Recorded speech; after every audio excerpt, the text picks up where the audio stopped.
시장의 흐름을 꿰뚫는 핵심 바로 왜라는 질문입니다. 종목에는 이유 없는 상승도 하락도 없습니다. 냉철한 분석과 집요한 질문으로 시장의 본질을 파헤칩니다. 숫자 너머의 진짜 흐름을 지금부터 짚어봅니다. 궁금한 종목 Y, 오늘 눈보라를 뚫고 온 두 분과 함께하도록 하겠습니다. DW 주식클럽 공대원 대표, 오리돌딩스 권영우 대표 함께하겠습니다. 어서 오세요. 반갑습니다. 네. 자, 빠르게 오늘의 첫 번째 종목으로 시작해 보도록 하겠습니다. 궁금한 종목 Y 첫 번째 종목입니다. 현대오토웨버부터 시작해 보겠습니다. 트럼프가 로봇을 밀어줍니다. 불기둥. 자, 트럼프 행정부가 로봇 산업 육성책 행정명령 발령을 검토 중이라는 소식에 오늘 국내 로봇주들이 불을 뿜었습니다. 그중 이제 여러 포인트들로 현대오토웨버도 오늘 올랐다 이렇게 좀 볼 수 있을 것 같은데요. 자, 뭐 행정명령과 관련된 자료도 함께 보시면 좋을 것 같습니다. 자, 현대차도 오늘 많이 올랐는데 로봇 전환에 대한 밸류도 받고 있기 때문에 이 현대오토웨버도 올라가는 것 같습니다. 로봇 산업 육성 신호. 자, 이제 내년에 행정명령이 발령할 가능성이 높다고 하는데 미국은 확실히 이제 로봇, 중국에 뒤처지지 않기 위해 AGI를 기반으로 행정명령에 사인을 보냈다. 자, 그리고 우리나라는 무슨 역할을 할까? 그 부분도 좀 앞으로 중요해질 것 같습니다. 거기에 대한 이야기를 이제 해볼 텐데요. 자, 일단 현대오토웨버 같은 경우는 로봇을 움직일 시스템과 소프트웨어, 클라우드, 데이터 센터 등을 보유하고 있습니다. 현대차 그룹의 이 로봇 관리 전반을 맡게 될 가능성이 큰데 이 현대오토웨버, 저희가 그저께 공대원 대표와 함께 또 이 시간에 이야기를 나눠봤습니다. 그렇죠? 공대원 대표님. 네, 그때 그렇죠. 전고점 확 넘어가고 신고가 랠리 쭉쭉 한다고 하셨는데 정확히 예상을 적중하셨습니다. 예, 운이 좋게도. 예. 일단은 현대오토 최근에 로봇 얘기를 계속 지난주부터 주구장창 하고 있는데요. 오늘 국내 증시 말고도 일본이랑 미국 역시 다 로봇 관련주들이 다 슈팅이 나오고 있는 상황이거든요. 네. 일본도 환학이 13%까지 올랐고 소프트뱅크도 8%까지 올랐고요. 그리고 야스카나 전기도 11%까지 올라가면서 엔비디아와 로봇 산업을 손잡았다, 개발한다라는 소식 때문에 일본 증시도 훈풍을 불었고 트럼프 여파 때문에 행정명령 소식 때문에 미증시에서도 로봇 관련주들이 노스커스트가 13%까지 프리장에서 올라가고 있는 그런 상황이에요. 그런 상황 속에서 국장 역시도 훈풍이 불고 있다. 한국과 미국하고 일본, 동맹국들이 전반적으로 로봇주들로 수급이 쌓이고 있는 모습인데요. 일단 로봇의 모멘텀은 앞으로는 1월 4일 날 CES 2026이 개최가 되는데 그때 현대그룹이 참석을 합니다. 예. 참석하면서 휴머노이드 로봇 3세대의 신 로봇을 발표를 할 예정이고 로봇 산업에 대한 로드맵 역시 발표를 앞두고 있는 그런 상황이고요. 다만 현대오토웨버는 좀 많이 좀 단기적으로 좀 많이 오르지 않았나. 12월 기준으로 예. 4일 만에 거의 45%가 올랐거든요. 맞아요.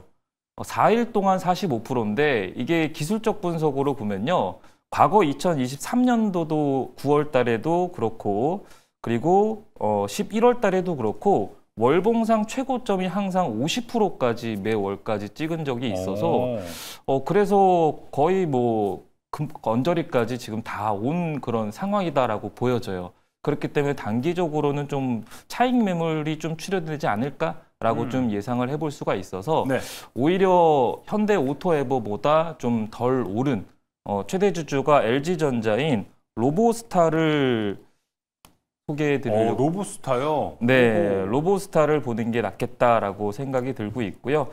아무래도 현대오토웨버는 지금 잡기에는 많이 좀 부담스럽고 매수 적기인가 싶으면은 매수 적기에는 좀 리스크가 좀 있지 않나. 그렇군요. 네. 웬만하면 또 이제 공대원 대표가 떨어지면 분할 매수 이런 얘기를 하곤 하시는데 그럼에도 불구하고 좀 아예 돌려보자. 로보스타가 나을 것 같다. 이렇게 얘기해 주시는 거잖아요. 네. 현대에 이어서 LG 역시 원래 Q9을 출시를 앞두고 있었는데 네. Q9보다 휴머노이드 로봇의 속도를 내고 있는 그런 상황이거든요.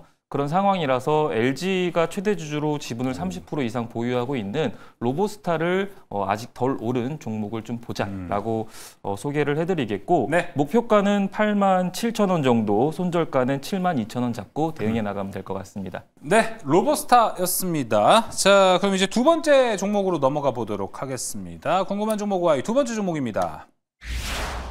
로봇스타 아니고 로보티즈입니다, 이번에. 자, 장중 30만 원 달성, 시총 4조 원 넘보는 로보티즈. 로봇 계속해서 보겠습니다. 최근 이 로봇 안에서 그 로봇의 이 섬섬옥수라고 하죠. 로봇손에 상당 사람들이 좀 관심이 많은 것 같습니다. 이 로보티즈는 이 로봇 손 시장에서 필수적인 액추에이터를 이제 공급하고 있는데요. 얼마 전 보스턴 다이내믹스가 이 로보티즈 액추에이터를 채택함으로써 이 로봇손이 아니어도 상당히 또 대장주 행보를 보이고 있는데 모멘텀까지도 좀 추가가 된 모습입니다. 자, 그렇다면 이제 권영호 대표와 함께 이야기를 좀 나눠보도록 하겠습니다. 자, 대표님, 로보티즈, 앞서 뭐 로봇스타도 나왔어요. 근데 예전에 좀 기억을 되돌려보면은 제가 로봇스타 대 로보티즈 뭐 살래요에서 로봇스타를 얘기하셨던 기억이 납니다. 네네. 지금 답변은 어때요? 두 개를 비교했을 때요? 두 개를 비교해 보면 저도 로봇스타가 좀 더 나은 것 같아요. 야. 근데 사실 지금 시장을 보면 로보티즈랑 로봇스타뿐만이 아니라 현대차의 부품을 납품하는 자동차 부품주들도 이 로봇 섹터 안에 약간 편입이 돼서 같이 상승하는 경향이 있거든요. 그래서 더 늘었어요, 섹터가. 예, 그래서 이제 한라캐스트나 뭐 DIC 같이 현대차랑 기아의 부품을 납품하는 그런 부품주들도 이제 새롭게 휴머노이드 쪽 로봇의 부품을 할 거라는 그런 기대감이 같이 좀 있는 것 같고, 지금 로보티즈 같은 경우에는 보스턴 다이내믹스의 그 로봇손이라는 게 휴머노이드가 상용화가 되려면 이게 가장 중요한 그 부분이잖아요. 그래서 뭘 잡아도 잡아야 되니까. 그렇죠. 섬세하게 운동을 하게 해주게끔 하는 그 부품이 핵심 부품을 로보티즈가 공급을 하고 있고, 또 이제 테슬라 향에 대한 모멘텀도 있고, 뭐 국내에는 뭐 원인 로보틱스 이런 쪽으로 이제 납품을 하고 있는데, 최근에 이제 유상증자를 했습니다. 한 1,000억 정도. 보통 이제 바이오 기업들 같은 경우는 주가가 고점을 찍었을 때 유증을 예를 들어서 시총이 한 2조다 그러면은 3,4천억 하거든요. 근데 유상증자를 1,000억밖에 안 했다라는 거는 진짜 필요한 만큼만 쓰겠다는 거거든요. 그래서 이 유증을 1,000억 정도 한 거를 지금 캐파 확장을 통해서 증설을 하고, 이거 액추에이터 쪽으로 해서 내년에 이제 캐파 확장하면 매출까지 같이 늘어나는, 그러니까 이런 기대감이 좀 있는 것 같습니다. 그래서 12월에 지금 로보티즈가 자체적으로 만든 로봇 핸드도 출시할 계획이기 때문에 약간 이벤트성으로도 추가 상승이 충분히 나올 수 있다고 보고 있고, 지금 오늘 제가 로보티즈 상승에서 가장 긍정적이게 봤던 건 뭐냐면 이 신고가를 돌파를 했잖아요. 돌파하고 약간 눌린 모습인데, 이 돌파할 때 외국인이라는 기관이 쌍끌이 매수가 여기서 나왔습니다. 맞습니다. 그래서 이거 추가적인 어떤 연속성이 있는 수급이 들어올 가능성도 있다. 이렇게 좀 말씀드리고 싶어서, 이건 근데 이제 신고가 영역에서는 좀 잘하시는 분들이 좀 대응을 하시면 좀 좋을 것 같고, 좀 손절가를 좀 타이트하게 27만 4천 원 정도로 잡아드리고 싶고요. 목표가는 30만 원으로 잡아드리도록 하겠습니다. 네, 저희가 이럴 때 꼭 손절가를 더 강조해서 말씀드립니다. 신고가 영역에 있는 종목들은요, 일단 손절가, 만약에 매수를 하시더라도 손절가 터치한다면 그때는 욕심 없이 바로 포기하시는 전략, 이 부분도 참고해 보시면 좋을 것 같습니다. 자, 두 번째 궁금한 종목 Y 마무리해봤고요. 세 번째로 넘어가 보겠습니다. 세 번째 종목 공개해 주세요. SDV 전환, 투자 매력, LG전자, 외국인도 러브콜. 어제 이 시간에 LG 이노텍을 다루면서 여러 가지 모빌리티에 대한 이야기를 좀 나눠봤습니다. 와, 근데 지금 LG그룹이 전사적으로 자율주행과 AI에 진심으로 움직이고 있구나라는 게 요즘 보도를 통해서 참 느낄 수 있는 것 같습니다. 자, 그리고 차량용 소프트웨어, 그리고 앞서 얘기했던 SDV의 출사표를 던지고 있습니다. 공대현 대표님, LG그룹의 분위기가 아주 좀 긍정적으로 보이는 것 같습니다. 주가라든지 이런 추세로 봤을 때도 긍정적으로 보시나요? 사실 11월 달에 LG전자에 대해서 한번 또 브리핑을 한 적이 있었었는데, 맞아요. 그리고 나서 다시 한번 들고 소개를 하는 건데요. 네.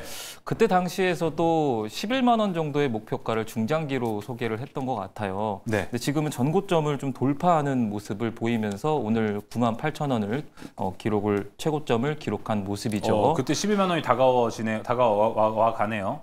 네, 일단은 LG전자는 설명 주신 대로 오늘 이클리스 SDV 행사를 개최를 했는데요.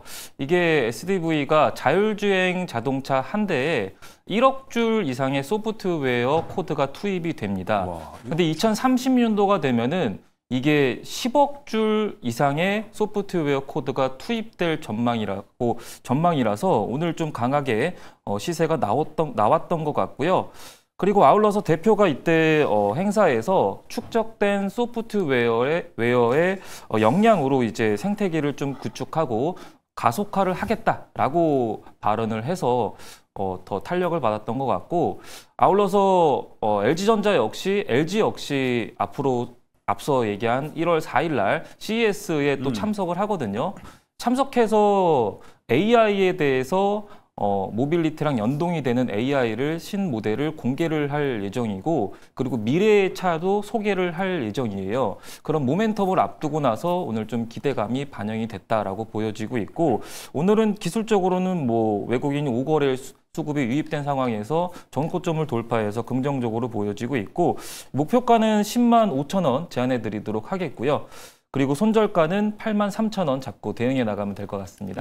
알겠습니다. 자, LG전자까지 함께 좀 이야기 나눠봤고요. 다음 종목으로 넘어가 보도록 하겠습니다. 궁금한 종목 Y 다음 종목입니다.